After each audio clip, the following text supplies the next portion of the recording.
to hold up how many books I have to talk to you about today, but my wrist is done in after trying to lift them for the thumbnail. So we got a lot. I have 6 classics, which I'll talk about first, 10 other, which are mostly speculative leaning kind of books, fiction, that kind of thing. Actually, all of these are fiction. If you want a video of my favorite nonfiction books, I will be delighted to make that for you. Just let me know in the comments if that's something that would interest you.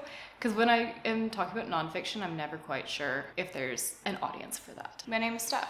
YouTube recently informed me that I have been on YouTube posting videos for 2 years. And I have really realized that my taste has really evolved since I've come on YouTube. Like, there are some all-time forever classics or favorites that I will always have on this list.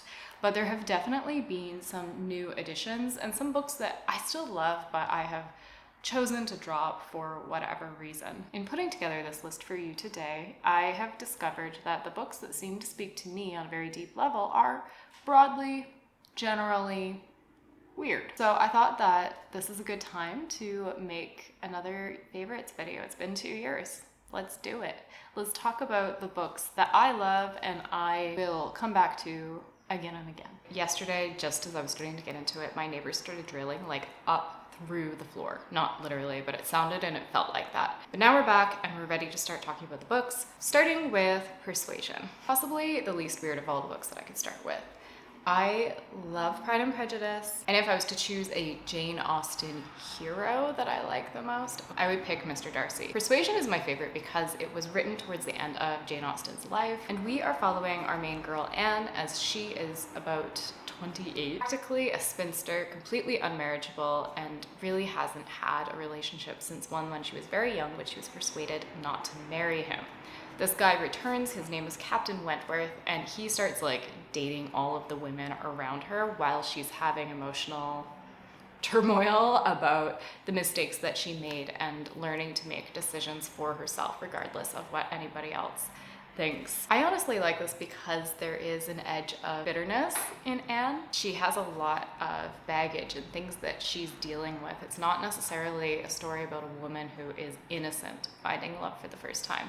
I love a second chance romance and just love Anne's journey in this so much. I also love the 2007-2008 adaptation by Masterpiece. That is so, like, that is the best adaptation that there is, and please do not even talk to me about the Netflix one. Next up, I have these in no particular order, so you're as surprised as I am. The Bloody Chamber by Angela Carter. I talk about this book all the damn time on this channel. This is a collection of short stories and fairy tales written by Angela Carter. The Bloody Chamber is often wrongly described as a group of traditional fairy tales given a subversive feminist twist. In fact, these are new stories, not retellings. As Carter made clear, my intention was not to do versions, or as the American edition of the book said horribly, adult fairy tales, but to extract the latent content from the traditional stories and to use it as the beginning of new stories. And that is really exactly what this book, and that's exactly what this book does. She takes a number of different fairy tales and kind of mashes them together, and out comes this like twisted creature that is often subversive, it is feminist, it is weird, all written with this incredibly lush, beautiful prose. For example, the title of the book, The Bloody Chamber, is the title of one of the short stories, the longest short story. It takes up almost half the book. No, I made that up, about 40 pages of the book, and is a not retelling of Bluebeard, although it resembles Bluebeard quite closely. I remember how that night I lay awake in the wagon lit in a tender, delicious ecstasy of excitement, my burning cheek pressed against the impeccable linen of the pillow, and the pounding of my heart mimicking that of great pistons ceaselessly thrusting the train that bore me through the night, away from Paris, away from girlhood, away from the white and closed quietude of my mother's apartment, and into the unguessable country of marriage. This book has got werewolves, vampires, Puss in Boots, nods to Alice in Wonderland, Cinderella, a lot of those traditional fairy tales that you are probably familiar with, twisted together with some truly gothic elements, and I love this so much. Short stories don't typically work for me, but these are just so deeply immersive and so like interesting to me that I will go back and read like just little snippets. I particularly like Lady in the House of Love and The Bloody Chamber from time to time, just because they've come to my mind. Speaking of lush, wonderful prose, I just went on a really long rambling list in my last video of all of the things that I love about the Gormenghast trilogy. On Reddit, I read somebody say that they would describe Gormenghast as Dickens and Kafka do opium together and decide to collaborate on a gothic horror novel. That is pretty much what this is. So I've actually only read the first 2 books. I'm planning to start Titus Alone very soon. I always begin describing this book as a story about an ecosystem of people who are living shut off from the rest of the world in Gormenghast Castle. Also, this illustration is fabulous of it. It's got a very upstairs, downstairs, Dickensian sort of feeling. If you like the airing into purple prose of Angela Carter, you will love Gormenghast. Honestly, I think Gormenghast is the only thing that I have ever come across. Although we get perspectives and like little snippets from many of the different characters who are living in the castle, the story mostly focuses on the experience of Titus Groan. He is the son of the 77th Earl of Gormenghast, Lord Groan. He has a sister named Fuchsia, and they, together with everybody else in the castle, are kind of locked into this old way of life, this old way of thinking that I feel like is a bit of an allegory for the changes that happened in the 20th century. I would be really interested to hear anyone else's thoughts about that, because the thing about Gormenghast is that it is governed by these old rituals. Everybody's forgotten, like, what do these rituals even mean? How did they start? They just do them monotonously, constantly, despite the amount of time and the sort of uselessness of them. That is, until a kitchen boy named Steerpike begins to think that he can possibly climb that ladder to make more of his life than what has been handed to him on a platter. And Titus grows up longing for what could possibly lie beyond the world of Gormenghast Castle, and wondering if there is a future for himself outside of being the participant and lord of all of these useless rituals. So this book is very chunky. The first like 60% sometimes just feels like vibes. If you want a very much Edgar Allan Poe, Edward Gorey, Angela Carter, Dickensian sort of vibey book that you can just slowly make your way through, this is a really good one to pick up. It's got a lot of these sort of short stories about the different characters that all sort of tie into these sort of cataclysmic endings that pick up in the last 30%. And the result is just to feel so connected and absorbed by this story. Okay, but let me read you a little bit. There's no spoilers. It's literally just a description of the landscape as time is passing. And the days move on, and the names of the months change,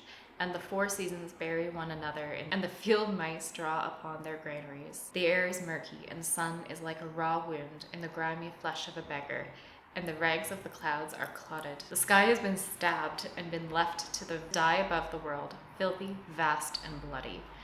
And then the great winds come, and the sky is blown naked, and a wild bird screams across the glittering land. And the countess stands at the window of her room with her white cats at her feet and stares at the frozen landscape spread below her.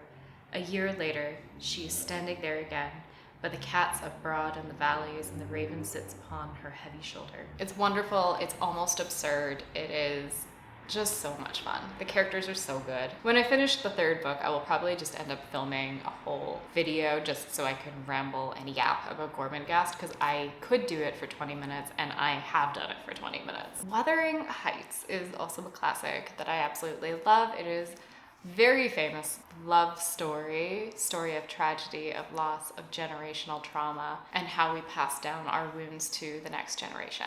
So this is following 2 main timelines. One is Cathy the Younger. She is the daughter of Cathy the Older, which gets a little confusing if you don't pay close attention. So Cathy the Younger gets into a bit of a problem. She goes and stays with her uncle, somewhat unwillingly, named Heathcliff. and discovers the details of her mother's story. Her mother, the Kathy the Elder, story begins when she is a girl and her father brings Heathcliff home. There's a lot of stuff about this and Heathcliff's potential ethnicity and the way that he's described. It is an older novel from like the mid 1800s, I believe. And that's kind of interesting to explore on its own. But the attitude towards Heathcliff is generally that he is a gypsy, he's an orphan, he is less than, but her father still chooses to adopt him. When her father passes away and Heathcliff and Kathy become extremely close, they form this really intimate, intense bond together, and all of that kind of breaks apart as they become adults and have to engage in society and make choices as independent people. The relationship is super manipulative, it's super toxic. It might take a bit of effort to read and really get into, but I love this story so much. And I think there's also a really great 2008 adaptation of it that I would strongly, highly recommend. Another one of my favorites is Frankenstein, otherwise known as the Ultimate Daddy Issues book. So this book is following Victor Frankenstein. He is growing up completely obsessed with like alchemy and gets really involved in the natural sciences, chemistry, biology, whatever. And his goal is to create life. So he does this by stitching together the body parts acquired from grave robbers and uses electricity to like shock it to life, more or less. Then when he realizes that he's been successful in this task, he is absolutely terrified and abandons his creation. This is such a rich, deep novel that deals with a lot of questions like, what does it mean to be human? Like on the back it says, I will revenge my injuries. If I cannot inspire love, I will cause fear. And what it means to be humane. It asks a lot of questions, I think, of science and scientific inquiry and about parent-child relationships or the creator and the created. She was very heavily influenced by Paradise Lost. Yeah, I don't know how to like even articulate what it is about this novel, but it's one of those things that I come back to fairly frequently and I get something different every time, like something else sticks out to me or I connect with a new passage. And this is particularly a really great edition because it has so many introductory material if you're like super into Frankenstein and you want to read other books that maybe are analyzing or talk about it. I really like this edition. If you made me choose which of these books was my all-time favorite, probably I would tell you it's Rebecca. I got this edition, actually a friend very kindly brought it from the UK for me, from Folio Society, because it has these just wonderful illustrations of different characters and moments in the book. But Rebecca is a story about a young woman who works as like a lady's companion to a rich older woman who's really obnoxious and difficult, but it means that she gets paid because she doesn't have a whole lot of family support or like parents that are still alive, and she gets to travel around a little bit. So she's staying in the south of France, I believe, and there at the hotel she meets Mr. De Winter, who they quickly fall in love and elope, and then she is flung into a completely different kind of life that she wasn't prepared for, doesn't really know how to navigate, and she really feels her youth in comparison to her husband because he is much older, and he is also a widower because his wife actually drowned on the grounds of Manderley, their home, or in the bay, actually. She drowns in the bay. Right near their home. And when she goes home to Manderley, she begins to obsess over Rebecca and thinking about who this woman was and how she compares, and that is really aggravated by Mrs. Danvers, who is the housekeeper, who is also strangely obsessed with Rebecca. This has one of the most iconic first lines I think ever. Last night I dreamt I went to Manderley again. It seemed to me that I stood by the iron gate leading to the drive, and for a while I could not enter, for the way was barred to me. So good. This is just such a wonderful classic suspense novel. I would say that it leans more towards the suspense than the romance element, although especially in the beginning it feels like you might be reading kind of a classic romance as she's getting swept up and whisked away, and the truth of Manderley and all the people in it and connected to it begins to unfurl. It's just so good. I have such strong memories of reading this when I was on a train in India and but this book just made the trip go by so quickly. It was so engrossing, and it's another one that I read pretty much once a year, and I love it. That is all of the classics. Now we're going to talk about the non-classics, like the ones that have been published in the last 20 years. Starting off with a short story, The Six Deaths of the Saint. This is another one that I think I have been yapping about a lot on this channel, especially recently. But last year I discovered Alix E. Harrow. My God, that woman can write. It's following a young woman who is a young servant girl in a house. And then one day the Saint of War comes for her, takes her back to palace where she lives. A young servant boy or bread kitchen boy comes along. This story has several twists that change the whole trajectory and the whole feeling of the story so much. It just it has left this bittersweet wind in me. I don't know how to even describe it. It's very dramatic, but it's absolutely wonderful, and I recommend that you read it. It is told in the second person, so it starts something like you were a child when the Saint of War first came to you. You can read it in 20 minutes, half hour. I'm actually glad that I couldn't film yesterday, because that evening, this hard copy finally arrived. It was so hard for me, at least in Singapore, to get a copy of this book with this specific cover, because we usually get the UK cover, and I don't like the UK cover as much. This is just really beautiful. I love these what do you call those? I can only think of the Latin name, which I can't pronounce. These plants are really cool. Anyway, okay, so this is about a family that lives in Appalachia, and specifically in a cranberry bog. They are part of this old dynasty who have been the caretakers for this cranberry bog for many, many years and generations. And they have a special relationship with this bog, because when the patriarch dies, the bog basically spits out a wife for the oldest son to continue the line. So they're intertwined with this bog. It's really spooky and cool.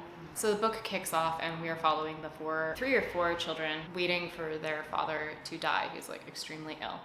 This house is very run down. Even though the children are all adults, they're sort of in a feral innocence to them. It's very much we have always lived in the castle vibes. It unpacks a lot of family secrets and issues of abuse and trauma and neglect, and our relationship to the environment in a way that is very elegantly done and not at all ham-fisted. And I just love this book. I love it. And if you were looking for something that is weird, this is very weird. Very strange. The way that it's written is totally, if you enjoy the character of Maricat and we've always lived in this castle, this is what you should be picking up. I love this book so much. I love all dark academia books, but this one just knows the job. Ninth House is about Alix Stern, who's from kind of a poor, rougher background. She has some real trauma in her past, but she also has the ability to see dead people. Partly because of that, she is recruited to Yale University to help police the secret societies in Yale who practice dark secret magic. And her job is to basically make sure that everybody's playing by the book. It doesn't overstep. We're not grave digging or anything. We're not doing anything that is too nefarious. This is one of those books that is best when you read it more than once, because things are told kind of out of order and you don't necessarily always know exactly what is going on. What I love about this is how it addresses issues of power and race and wealth and privilege, and how those play out in post-secondary institutions, especially Ivy League fancy schools. And I just felt there were a lot of things, because I'm the first person in my family to go to university. I'm not from a wealthy or particularly privileged background, apart from being white.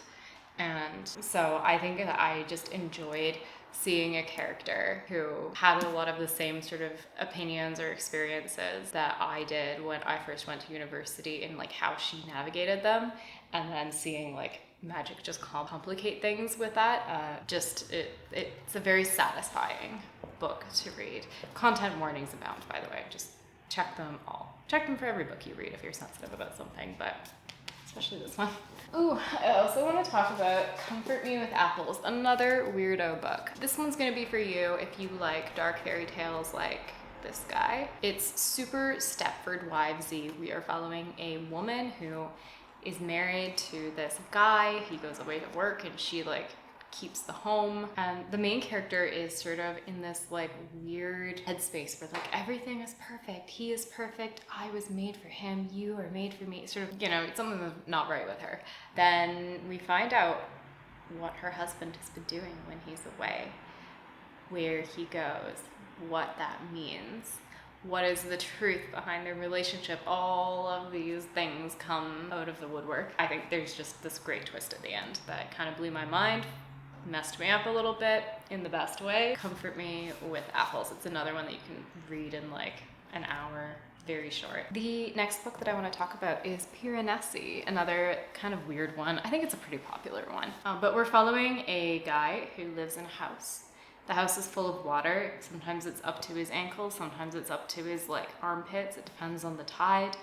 And he wades around the house and makes lists of the things in the house. And there's another person that comes into the house sometimes, but he's called the Other, and we don't know a whole lot about him when the book starts, just that he exists, and he comes to talk and meet with our main guy. And our main guy doesn't really know anything about the world except for this house. So I think that's what you know when you first begin, and then things really open up and it becomes this like painful, beautiful, shocking, mess you up kind of books that I think is perfect if you like the kind of story where you're kind of dropped in, you know absolutely nothing, and then you, along with the main character, discover the truth of this world or of themselves. Bittersweet, odd little book, odd little guy in his little house.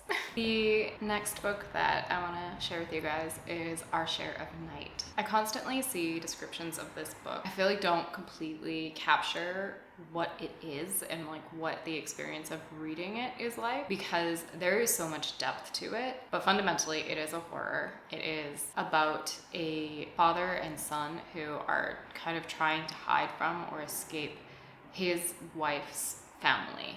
His wife's family is kind of part of this secret society that is truly dark, truly devious, and in search of immortality. It's like 600 pages of this father and son, but also this story from the 1960s of these people who are living through Argentina's dictatorship and the aftermath of it, also in London, and like how these different timelines intersect with the Order, which is the sort of secret society thing, and unpacking the trauma, the emotions, the suffering, the evil that comes along with this level of violence. And yeah, I'm doing a really bad job explaining this to you, but when I was reading it, I just remember thinking so many times, like, this is what so many horror books want to be, but they don't know how. It was chilling and like scary and had moments where I didn't really want to read it before bed, and there's honestly very few books that leave me that disturbed but also that entranced. I think about this book all the time still, and I read it like almost 2 years ago. Maybe I should read it again. I probably will. But that's Our Share of Night. I do recommend it to absolutely everybody. Don't be intimidated by its size. It's wonderful.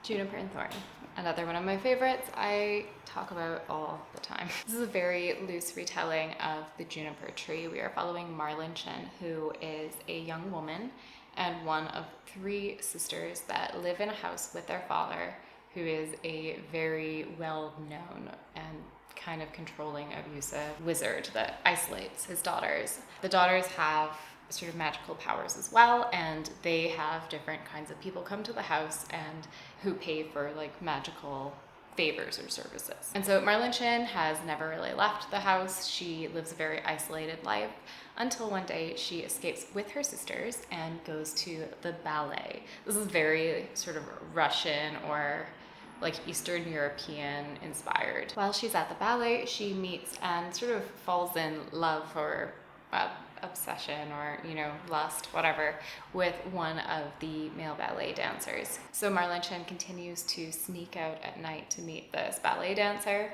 while there is a monster on the loose. This unknown monster, this creature, keeps ripping people up and like leaving their bodies around.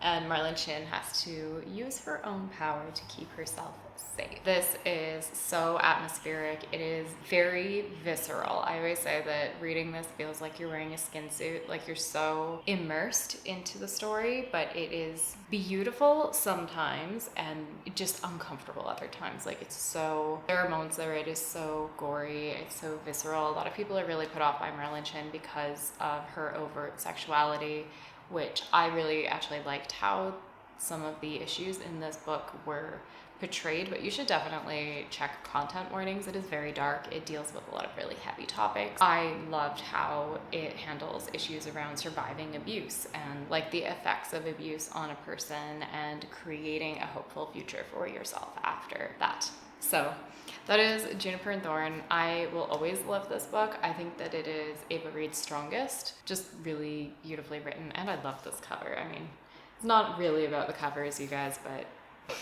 okay, I'm gonna keep the next one really short because I feel like it's everybody's favorite book these days, but that is The Secret History. I don't have my copy on hand.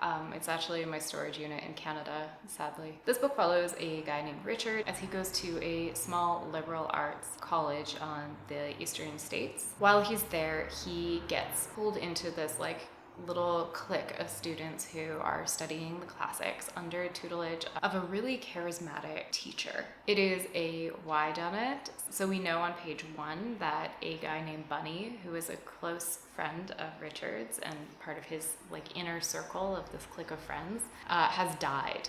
And his body wasn't found until the snow thawed. I reread this really recently, and I think it is the ultimate, the original dark academia book.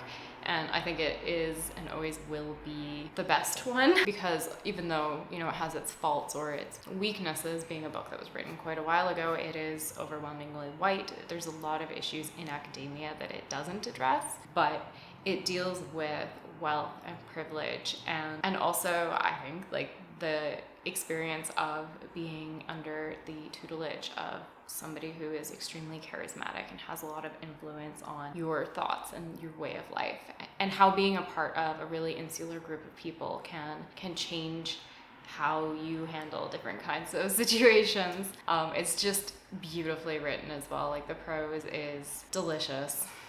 I think about it all the time. Next up, I want to talk about Her Fearful Symmetry. This is a bit of an older book by Audrey Niffenegger, the same author who wrote The Time Traveler's Wife, and this one's actually my favorite.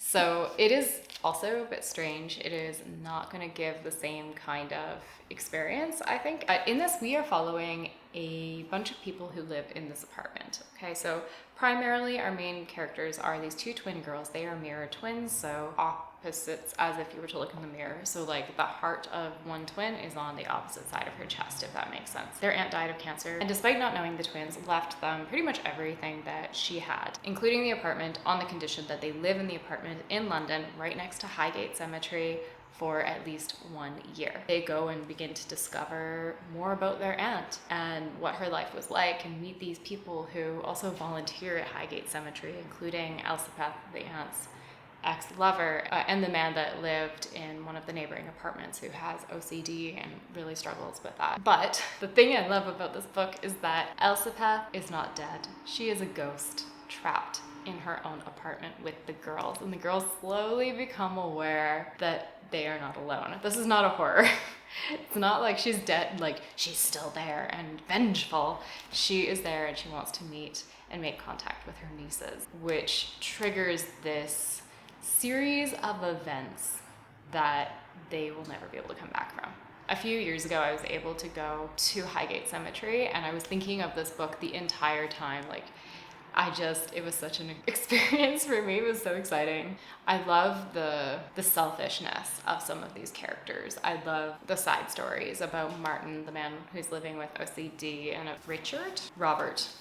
Robert, her lover, who gets to know the twins and like his experience with that. It's such a good book, and it's so underrated, and I don't know why it's rated so low on Goodreads. Okay, we're almost done. It's been like 2 hours since whatever I left off talking about because my camera died, and now I'm back with a cup of tea, ready to talk about Rouge by Mona Awad. I feel like anyone who likes a weird book is gonna have one of Mona Awad's on their favorites list. So Rouge is about a woman whose mother has died and she is gone back home for the funeral somewhere on the west coast. I think it's near San Diego. So while she's back home, she has to go through some of her mom's stuff and she kind of gets sucked into this beauty cult that's really mysterious and a little bit sketchy, and things kind of go from there. I love this mostly because I have not read that many books that are in conversation with or indirect retellings or taking heavy inspiration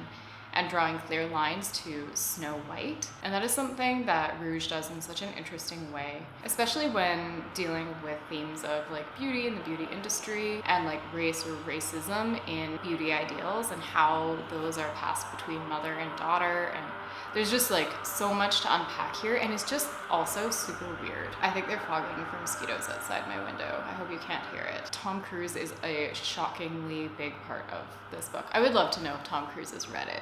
I think that would be really funny. Yeah, that is Rouge. I love it. I love all of Mona Awad's stuff. Another book that I absolutely love is The Seas. This is a magical realism type of story, and we're following a young woman who is living in a really isolated Pacific Northwest, I think it's Alaska, fishing village that like nobody goes to unless you're a fisherman or you unfortunately happen to grow up there.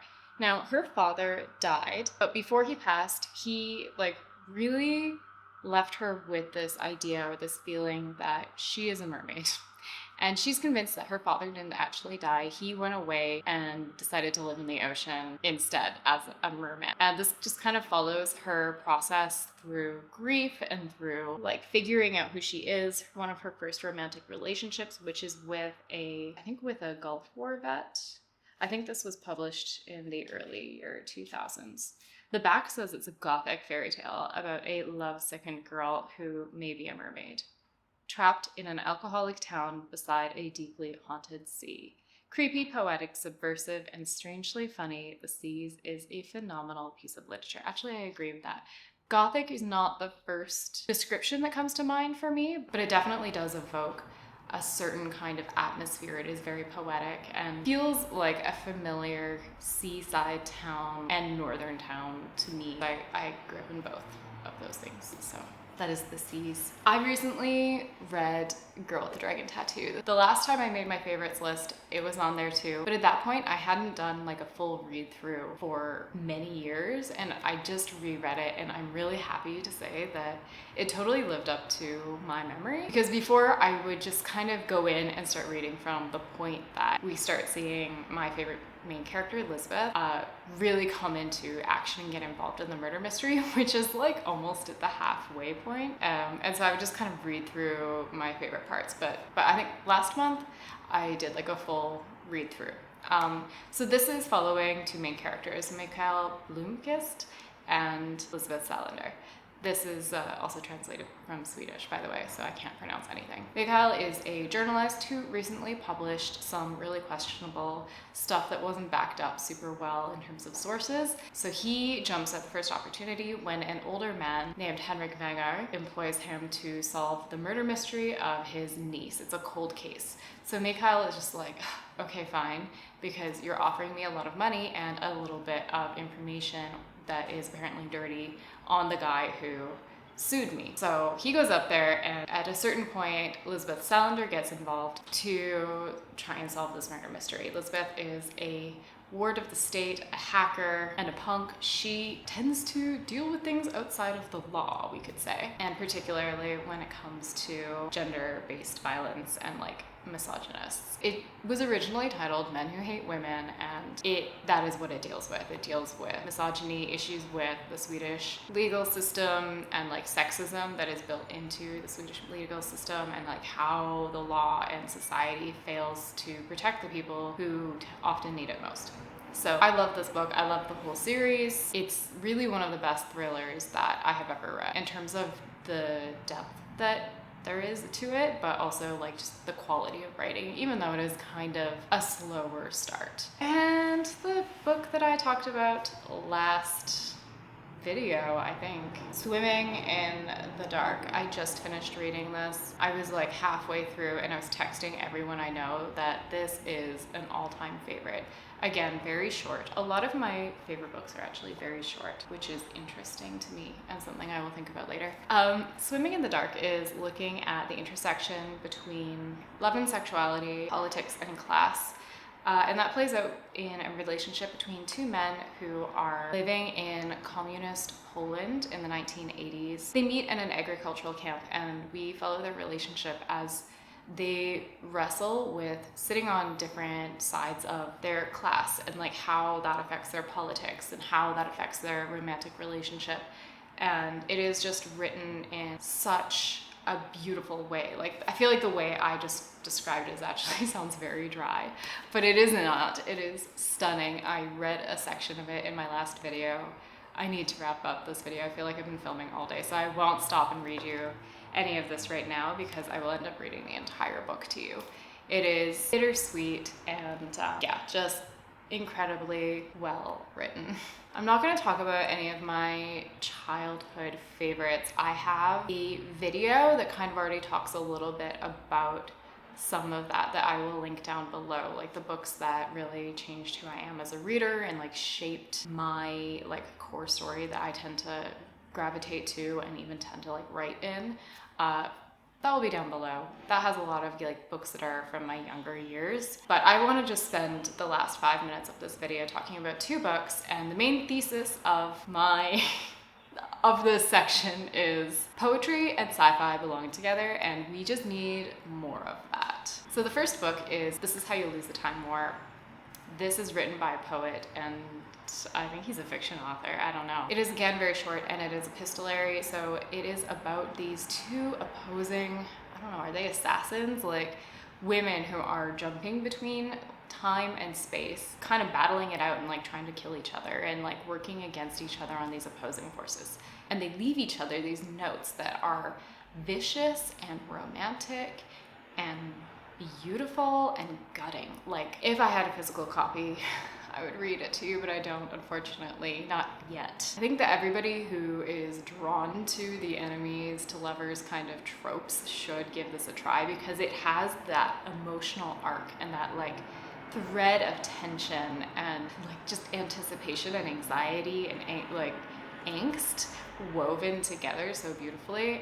It's stunning. And then my next book that I absolutely love that is sci-fi, very poetry driven, is A Memory Called Empire. Book 2 didn't work for me quite as well because there was a character shift, but this can also be read as a standalone. But I did enjoy both, just so we're clear. But A Memory Called Empire is following what is she, like a diplomat from a very small nation that lives completely on a spaceship, and they are part of the Texcalan Empire. They have fairly recently been annexed to this empire and are trying to maintain a good relationship, but the last envoy or diplomat that they sent was assassinated. And so Mahit goes to basically be the next one in line and to kind of figure out like what happened to her predecessor. But the thing is, with her people, they have this secret technology that the empire doesn't know about, where they can take like the mind of other people. Like if you're an engineer and you're a really good engineer, you can like download your engineer knowledge and like your own like personality to an extent into somebody else's mind, and this can kind of be passed down, so you have increasingly knowledgeable and like good engineers, and over time you're supposed to integrate, so you have these I don't remember what it's called, but you have like the minds of all of these different people in your own mind, but they're not, eventually they fully integrate, so you just have their knowledge. But Mahit gets an older version of her predecessor's mind, so that she kind of knows what's going on, but she also doesn't quite know, but they also don't fully integrate in the way that they're supposed to. So she's going around trying to figure out if she is in danger, if someone's going to try and kill her, what's all going on, and wrestling with how she even feels about this empire, because she loves poetry, and poetry is a big part of the empire. They have these like epic poetry battles, and it's kind of sick. So, but she is kind of living with this tension of, I love the things that are a part of this culture, but I am also aware that this culture has annexed my people and assimilating us, if that makes sense. So I feel like the way it's written is poetic and beautiful and fantastic, but the way that it approaches different ideas and issues is also a little bit poetic too. I just love this. This is my all-time favorite sci-fi, and I hope that if you have not read it, you will read it. Please read it, because I would love to see more people talking about it. Okay. I did the job. Took all damn day, but I did it.